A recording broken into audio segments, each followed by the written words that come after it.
Hello दोस्तों। तो चलिए फिर से सुनते हैं कहानी का अगला भाग, part 14, the girl in room 105। चलिए सुनते हैं कहानी। अब इतने भी सेल्फ कॉन्शियस भी मत रहो, जारा ने कहा। हम वेस्टर्न ग्रीन्स में आए थे। ये दिल्ली गुड़गांव सीमा रेखा पर मौजूद एक super upscale farm house only neighbourhood था। हम एक ओला टैक्सी लेकर यहाँ आए थे। एक आईआईटीएन ने इस कंपनी को स्थापित किया था और इसकी वैल्यू पहले ही अरबों रुपए की हो चुकी थी। मैं इस लेवल का कोई आइडिया क्यों नहीं सोच पाया था? आइडिया तो क्या, मुझे एक ढंग का जॉब भी क्यों नहीं मिल पाया था? मैं तो अपनी टाई की गांठ भी ठीक से नहीं लगा पा रहा था। ऐसा लगता है ये टाई मनमानी करना चाहती है, मैंने कहा। ये सूट पहनने की क्या जरूरत थी? तुम मेरी फैमिली से मिल रहे हो, ये कोई इंटरव्यू नहीं है। अरे, वो मुझको सूट में देखेंगे तो समझेंगे कि मैं प्रोफेशनल हूँ। नहीं तो जैसे ही मैंने ट्यूशंस का नाम लिया, समझो खेल खत्म। वो ट्यूशंस नहीं है, तुम एक cutting edge test preparation centre में फैकल्टी हो, जारा ने कहा। जब जारा ऐसे बोलती थी तो मुझे लगता था कि शायद मेरा करियर इतना भी बुरा नहीं है जितना मुझको लगता है। इसीलिए तो मैं उससे प्यार करता था। वो हर चीज में बेस्ट देख लेती थी। हमारी वैगन आर एक बंगले में घुसी। वॉचमैन ने दरवाजा खोला। ये तुम्हारा घर है और तुम उस छोटे से हॉस्टल में रह रही हो, मैंने कहा। आधे एकड़ में फैले उसके बंगले में वॉलीबॉल कोर्ट जितना बड़ा तो गार्डन ही था। मुझे अपना रूम पसंद है, रूम नंबर 105। वो मेरी जिंदगी है। लेकिन तुम यहाँ भी एक अच्छी जिंदगी बिता सकती हो। कैंपस में रहना ही बेहतर है, इतनी दूर रोज आना जाना आसान नहीं। Okay, final checks mister. Tie ठीक है, बेल्ट और शू लेसेस भी। और नर्वस तो नहीं हो? ऑल गुड, जारा ने मेरी नाक पकड़ते हुए कहा। क्या मैंने पहले कभी ये बताया था कि वो हमेशा मेरी नाक पकड़ती रहती थी? बहुत अनोइंग। आप थोड़ा और गोश्त लेंगे? सफदर ने अपनी रौबीली आवाज में कहा।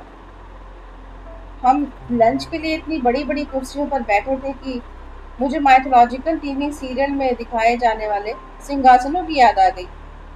सफदर उस 18 कुर्सियों वाली डाइनिंग टेबल के हेड के रूप में बैठे थे।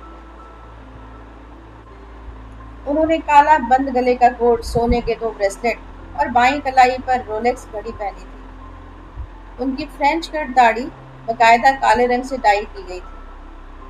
मेरे बाईं तरफ बैठी उनकी बीवी ने अभी तक बहुत कम बातें की थी।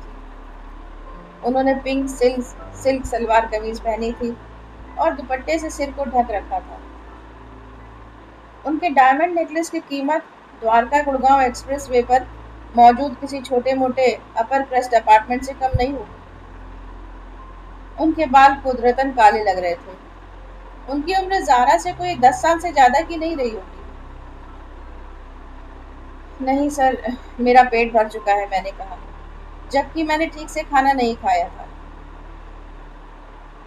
तो जारा बताती है कि उसकी और तुम्हारी खूब गहरी दोस्ती है, सफदर ने छुरी कांटे से बिरयानी खाते हुए कहा।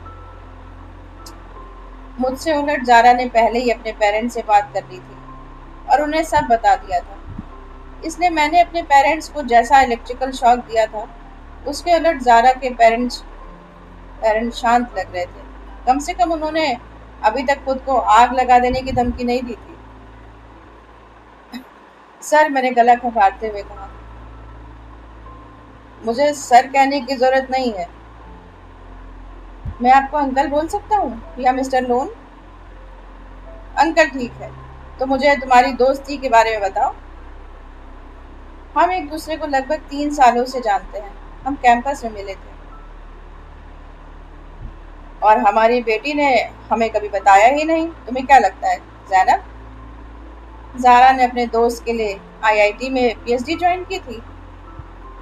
मिस्टर लो ने कहा और हंस दिए। जैनब हल्के से मुस्कुरा दी। अंकल, ज़ारा के ज्वाइन करने के 1 साल के अंदर ही मैं आईआईटी से ग्रेजुएशन कर चुका था। अरे मैं केवल मजाक कर रहा था। एनीवे, अभी तुम क्या कर रहे हो? मेरा दिल बैठ गया। मैंने धीमी आवाज में कहा, मैं एक टेस्ट प्रेप कंपनी में फैकल्टी हूँ। टेस्ट प्रेप यानी? वो बहुत हाईटेक कंपनी है डैड। वे लोग टेस्ट प्रिपरेशन के लिए ऐप्स पर काम कर रहे हैं। केशव उसी प्रोजेक्ट का हिस्सा है, ज़ारा ने कहा। ज़ारा ने बात संभाल ली थी, लेकिन चंदन अरोरा ने अपने जीवन में इकलौती हाईटेक चीज यही की थी कि वो अपना गुटखा ऑनलाइन ऑर्डर करता था, किसी एजुकेशन स्टार्टअप की तरह, सफदर ने कहा। हाँ अंकल, मैंने कहा, अभी तो हमने बस शुरुआत ही की है, लेकिन हम जल्द ही ऑनलाइन होने जा रहे हैं। गुड। मैं भी कभी कभी इंटरनेट कंपनियों में इन्वेस्ट करने के बारे में सोचता हूँ, सफदर ने कहा। वैसे भी आजकल लोग सेब के बाग से ज्यादा एप्पल फोन्स की परवाह करते हैं। सभी हंस दिए। मुझे ज़ारा के डैड अच्छे लगे। कम से कम उन्होंने ठीक से बातचीत करने की कोशिश तो की थी। मैंने सुना है कि आप कश्मीर के टॉप फ्रूट एक्सपोर्टर्स में से एक हैं, मैंने कहा। खुदा की मेहरबानी है। ज़ारा हमें अपने मेन टॉपिक पर ले आई।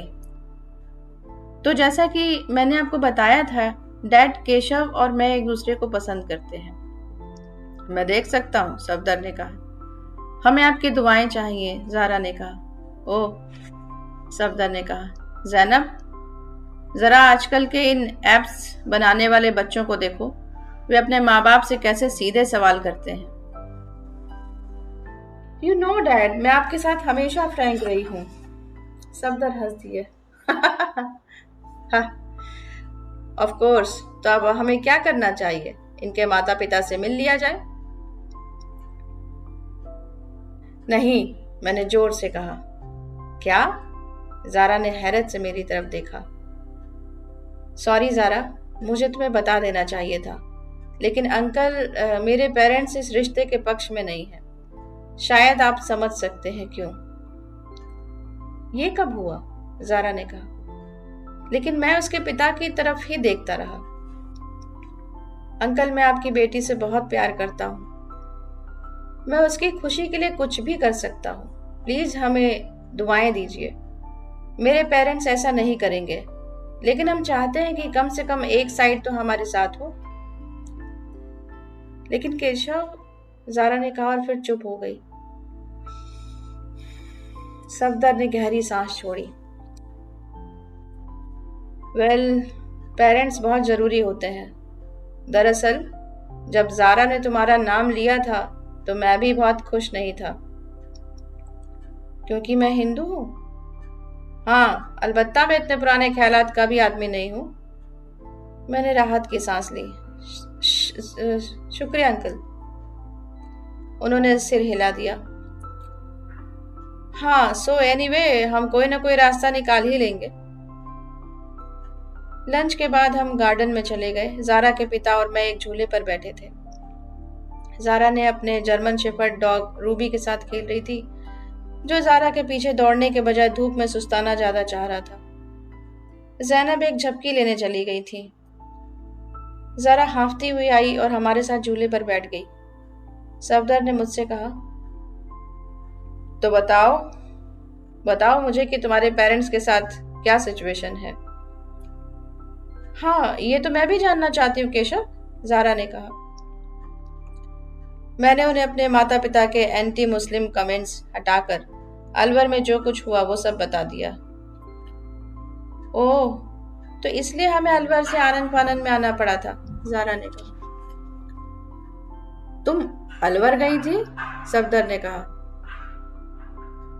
Casual visit. वेल, और फिर मुझे इसके घर से निकाल बाहर कर दिया गया।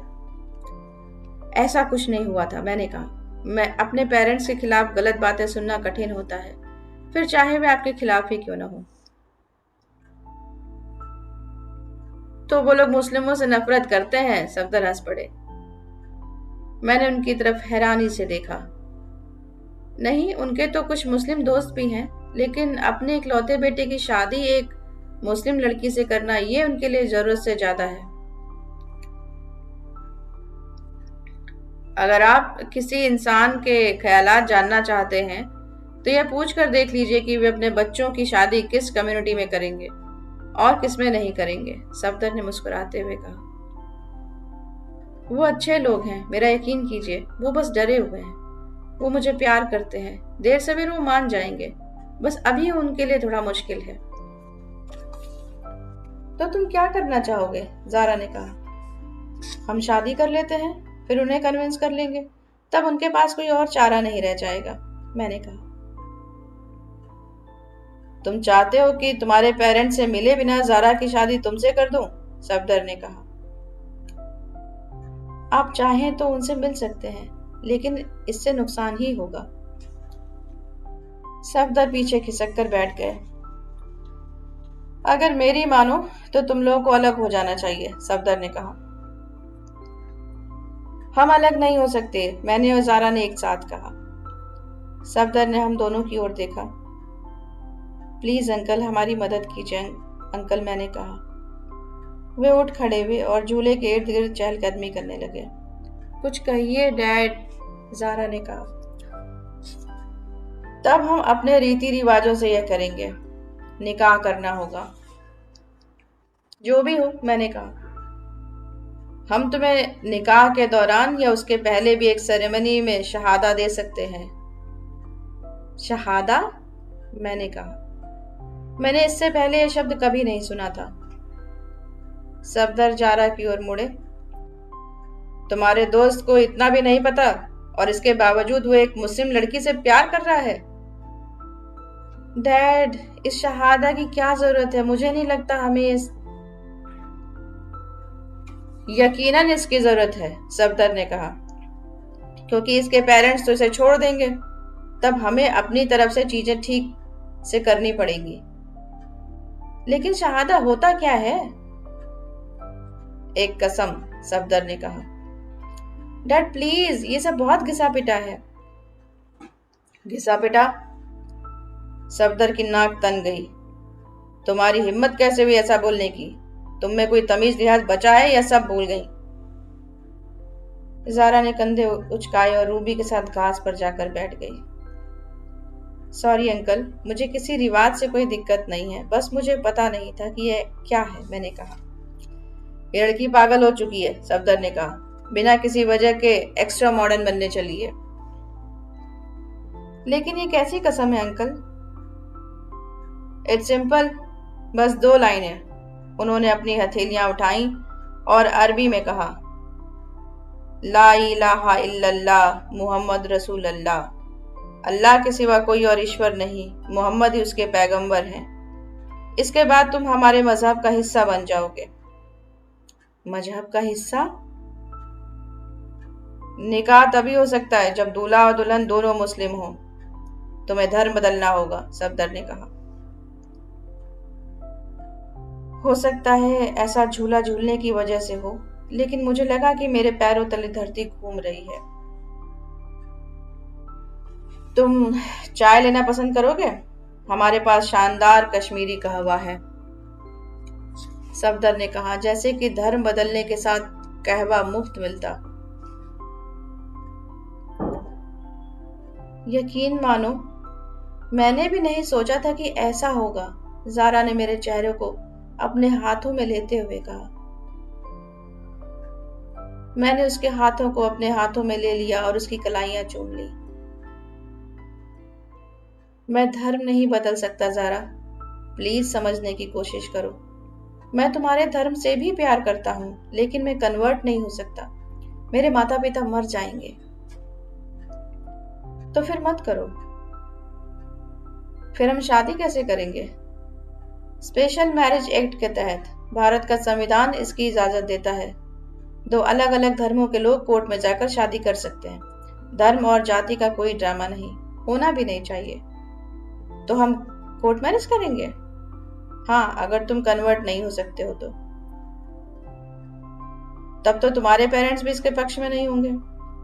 नहीं होने दो। तुम्हारी तरह मेरे पेरेंट्स भी मुझे छोड़ देंगे। यह भी हो सकता है कि मेरे डैड हमारी पिटाई करवाने के लिए अपने वेयर हाउस से गुंडे भिजवा दें। सुनने में बहुत फिल्मी लगता है ना, ज़ारा ने अपनी भौहें चढ़ाते हुए कहा। मैं सीरियस हूँ ज़ारा, दोनों ही साइड के पेरेंट्स हमारे साथ ना हो ऐसा नहीं हो सकता। तो अपने पेरेंट्स को तैयार कर लो। मैं नहीं कर सकता।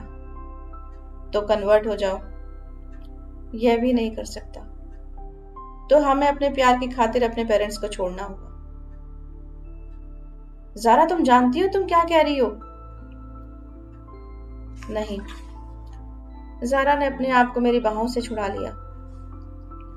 मैं अपनी तरफ से पूरी कोशिश कर रहा हूँ ज़ारा। ये कोशिश है तुम्हारी? मुझे तो नहीं लगता। मैं नहीं सोचती तुम में इतना दम है कि अपने पेरेंट्स से जाकर कह सको कि मैं इस लड़की के साथ ही अपना जीवन बिताना चाहता हूँ और बात खत्म। वो मेरे पेरेंट्स हैं ज़ारा। वो तो हमेशा ही रहेंगे, लेकिन जिस तरह से चीजें हो रही हैं, वो कुछ कहते कहते रुक गई। क्या? कुछ नहीं, गुड नाइट। स्टाफ रूम में मेरा फोन बज उठा। मैंने उठा लिया। मैं सफदर बोल रहा हूँ, क्या हम बात कर सकते हैं? केशव, चंदन की तेज आवाज आई। मेरे ऑफिस में आओ। उसके स्टाफ रूम में आने से पहले ही उसकी टोन मुझे नजर आ गई। मैंने फोन को अपने हाथों में छुपा लिया। चंदन सर, ये बहुत जरूरी कॉल है, मुझे 5 मिनट का समय दीजिए। जरूरी कॉल? क्या दूसरे कोचिंग सेंटर्स को इंटरव्यू दे रहे हो क्या? उसने त्योरियां चढ़ाते हुए कहा। सर, फैमिली कॉल है, मैंने चंदन से दूर होते हुए कहा। जी अंकल, कैसे हैं आप? सफदर बिना किसी लाग लपेट के सीधे पॉइंट पर आ गए। ज़ारा कह रही है कि तुम इस्लाम अपनाने के लिए कंफर्टेबल नहीं हो। नहीं सर, मेरा मतलब है कि मैं तो तैयार हूँ, लेकिन मेरे पेरेंट्स इसे बर्दाश्त नहीं कर पाएंगे। तो ज़ारा को भूल जाओ और उससे मिलना बंद कर दो। लेकिन अंकल। बंद कर दो मतलब बंद कर दो। मैंने तुमसे दिल खोल कर बात की, लेकिन तुमने हमारे साथ दगाबाजी की। दगाबाजी? तुम्हारे पेरेंट्स ने मेरी बेटी को घर से बाहर निकाल दिया, जबकि वो तो मेहमान बनकर गई थी। मैंने अपने परिवार में तुम्हारा स्वागत ही किया, लेकिन इसके बावजूद तुम हमारी इच्छा का सम्मान करने को तैयार नहीं हो। अंकल, ये मेरे धर्म का सवाल है। बहुत हो गया, उन्होंने मेरी बात काटते हुए कहा। तुम कल ज़ारा के साथ पीवीआर गए थे? जी सर, मैंने कहा। मैं सोच रहा था कि यह उन्हें कैसे पता चला। और उसके बाद वो तुम्हारे अपार्टमेंट पर आई थी? ये आपको ज़ारा ने बताया? नहीं, मेरे पास लोग हैं जो तुम पर नजर रख सकते हैं, और अगर जरूरत पड़ी तो वो तुमको चोट भी पहुंचा सकते हैं। चोट? तुम बस एक काफिर हो जो मेरी लाखों में एक बेटी का फायदा उठा रहे हो। उसे अकेला छोड़ दो, नहीं तो ये तुम्हारे लिए अच्छा नहीं होगा। आप मुझे धमकी दे रहे हैं अंकल? मैं धमकियां नहीं देता। मैं पहले दरियादिली दिखाता हूँ, और जब मेरे साथ धोखा किया जाता है तो मैं उस पर एक्शन लेता हूँ। और अगर अब मेरे परिवार की इज्जत की खातिर मुझे खून भी बहाना पड़े तो मैं इससे पीछे नहीं हटूंगा। खून शब्द सुनते ही मेरी रीढ़ की हड्डी में सिहरन दौड़ गई। चंदन अरोरा स्टाफ रूम में चला आया और मेरा कंधा पकड़कर झकझोर दिया। अगर अपनी प्यारी फैमिली से तुम्हारी बात पूरी हो गई हो तो हम कुछ काम की बात करें। ये तुमने अच्छा नहीं किया केशव, ज़ारा ने कहा। जानता हूँ, मैंने ज़ारा की दोस्त सनम के किचन में कबाब खाते हुए कहा। हम सनम की आंटी के घर में न्यू ईयर्स ईव की पार्टी में थे। हालांकि ज़ारा और मैंने अभी ऑफिशियली ब्रेकअप नहीं किया था, लेकिन हमारे रिलेशनशिप में जो तनाव आ गया था वो बढ़ता जा रहा था। हम कभी कभार ही मिलते थे, और जब मिलते भी थे तो बात कम बहस ज़्यादा करते थे। हर बार हमारी बातें एक ही पॉइंट पर जाकर खत्म होती थी। हमारा कोई फ्यूचर नहीं है। मैं ना तो धर्म बदलना चाहता था और ना ही अपने पेरेंट्स को छोड़ना चाहता था। ज़ारा यकीन नहीं कर पा रही थी कि मैंने इस तरह के इससे हथियार डाल दिए हैं। पार्टी में मैंने ज़ारा से कहा कि मैं उससे अकेले में बात करना चाहता हूँ। पूरे घर में सनम का किचन ही एक ऐसी जगह थी जहां हम शांति से बात कर सकते थे। तुम जो नशे में मुझे हर हफ्ते फोन लगा देते हो, वही अपने आप में कोई कम बुरी बात नहीं, लेकिन तुम मेरे डैड को कैसे फोन लगा सकते हो? ज़ारा ने कहा। उनका नंबर मुझसे गलती से लग गया, और जब उन्होंने फोन उठाया तो तुम उन्हीं पर चीखने चिल्लाने लगे। मैं उससे नजरें नहीं मिला पा रहा था। 3 दिन पहले नशे की हालत में गलती से लग गए कॉल का नतीजा यह रहा था कि सफदर लोन को उनका दामाद बनते बनते रह गए एक राजस्थानी युवक के मुंह से कुछ शानदार गालियां सुनने का मौका मिल गया था। मैंने सब कबाड़ा कर दिया था और मेरे पास कोई बहाना भी नहीं था, और इसके बावजूद मैं मूर्खता के साथ अपना बचाव किए जा रहा था। वो मुझे घूरती रही। मैं बेवकूफों की तरह मुस्कुरा दिया। हाँ, उस समय मैं ऐसा कर सकता था। तब मैं नहीं जानता था कि ये लड़की मेरे लिए क्या मायने रखती है, या ये कि सालों बाद मैं इस लड़की से बात तक करने के लिए कितना तरसने वाला हूं। तुम्हारे डैड इसी के लायक हैं, मैंने कहा। क्या क्या उन्होंने मुझे धमकी नहीं दी और तुमसे मिलने को मना नहीं किया? मैंने तुम्हें बताया था कि उन्होंने मुझे फोन करके क्या क्या कहा है। तो क्या मैंने तुमसे मिलना बंद कर दिया केशव? नहीं। क्या मैंने तुमको यह सोचने के लिए मौके नहीं दिए कि हमें क्या करना चाहिए? हाँ, लेकिन अब तुम मुझको अवॉइड करने लगी हो, क्योंकि तुम्हारे पास हमारी सिचुएशन को लेकर कोई जवाब नहीं है। ऐसे में यही बेहतर है कि हम एक दूसरे से दूर रहें। Just like that. ये जस्ट लाइक दैट नहीं है, ये बहुत मुश्किल है। केशव राज पुरोहित, मैंने MIT की वो स्कॉलरशिप तुम्हारे लिए छोड़ी। मैंने IIT केवल इसलिए ज्वाइन किया है ताकि तुम्हारे करीब रह सकूं। तुम्हें लगता है ये मेरे लिए जस्ट लाइक दैट है? ओह, तो अब मुझे ही गिल्टी फील करना चाहिए। तुमने मेरे लिए स्कॉलरशिप छोड़ी, इसलिए मुझे भी अपना धर्म और अपने पेरेंट्स को छोड़ देना चाहिए। मुझे तुम्हारी टोन पसंद नहीं है केशव। मुझे इसकी परवाह नहीं। ठीक है, फिर मैं अपने दोस्तों के पास जा रही हूँ। तुम ही मुझे यहाँ पर खींच कर लाए थे। जहां जाना है जाओ। मैं जा रही हूँ केशव। ये सुनने में बचकाना लग सकता है, लेकिन क्या हम ब्रेकअप कर सकते हैं? क्या? वैसे भी अब हमारे बीच कुछ बचा नहीं है, लेकिन आज के बाद से एकदम साफ शब्दों में नो कांटेक्ट। ज़ारा, तुम पागल हो गई हो क्या? मैं पागल थी, अब मैं होश में आ रही हूं। मैंने नशे की हालत में तुम्हारे डैड को फोन लगा दिया, बुरा किया। अब मैं क्या करूं? सॉरी बोलूं? मैं बोल दूंगा। ज़ारा ने अपना सिर झटक दिया। बात केवल इतनी ही नहीं है, बात इससे कहीं ज्यादा है, लेकिन अब उस बारे में बात करने का कोई फायदा नहीं है। We are done, bye. Zara, मैंने उसे पुकारा, लेकिन वो पहले ही किचन से जा चुकी थी। उस दिन भी मेरे भीतर इतना घमंड था कि मैं उसके पीछे नहीं गया, और वो भी गलत नहीं था। मेरे पास जवाब नहीं थे, ठीक उसी तरह जैसे मैं ये नहीं जानता था कि मैं इस लड़की को कितनी शिद्दत से चाहता था। कोई मेरा कंधा झकझोर रहा था। आगे से तुम मुझे ऐसी हालत में मिले तो सौरभ कह रहा था। उसके मेरा कंधा झकझोरने से मेरे दिमाग में चल रहे अतीत के वीडियोस बंद हो गए। ओ गोलू, तुम आए हो। तुम मेरी जान हो गोलू, मैंने मौजूदा समय में लौटते हुए कहा। बीती रात सोशल पर मेरा 10 विस्की का बिल बना था, जो सौरभ ने चुकाया था, और जब मैं वहीं टेबल पर पसर गया तो एक वेटर ने मेरे फोन से कॉल करके सौरभ को बुलाया था। मैंने उनकी चैट्स पढ़ी, रघु और ज़ारा की बातचीत, फुल ऑन लव। मैंने कहा, जैसे कि इतना कह देना मेरे बचाव के लिए काफी होता। वो लोग डेट कर रहे थे। वो तो ऐसी बातें करेंगे ही। तुम इस ज़ारा की बातें करना बंद करो। कब बंद करोगे? मैं क्या बंद करूंगा? भगवान ने ही सब खत्म कर दिया है। मैंने अपना धर्म नहीं बदला, इसी की सजा मुझे मिल रही है। उसने मुझसे उसे छीन लिया जब वो मेरे पास वापस लौटकर आना चाहती थी।